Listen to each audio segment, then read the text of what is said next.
Assalomu alaykum hammaga. Bugun 27-elementimiz kobalt bilan tanishamiz. Kobalt yunoncha kobalos, ya'ni shaxta degan ma'noni anglatadi. Atom raqami 27 bo'lgan kimyoviy elementdir. Kobalt kimyoviy belgisi Ka, lotincha nomi kobaltum deb ataladi.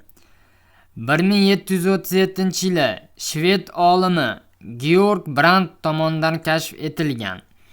Xarakteristikasi: atom raqami 27, atom massasi 59, normal sharoitda kobalt qattiq, rangi kumush rangda, klassifikatsiyasi metall, elektromanfiyligi 1.9, qaynash temperaturasi 3200 kelvinda yoki 2927 selsiyda bo'ladi. Erish temperaturasi 1768 kelvinda bo'ladi yoki 1495 selsiyda.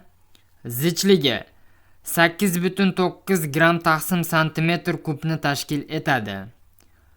Kobaltda kristal panjarasini ko'radigan bo'lsak, mana shunday tuzilgan bo'ladi.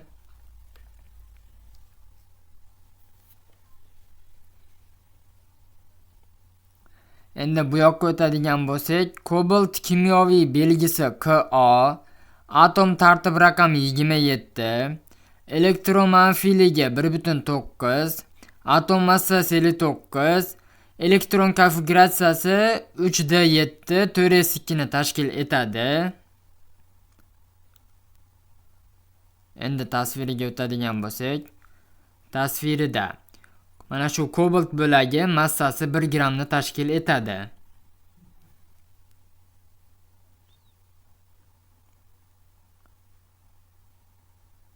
Endi atom tuzilishiga o'tsak, atom tuzilishida 27 ta elektron harakatlanadi atomda.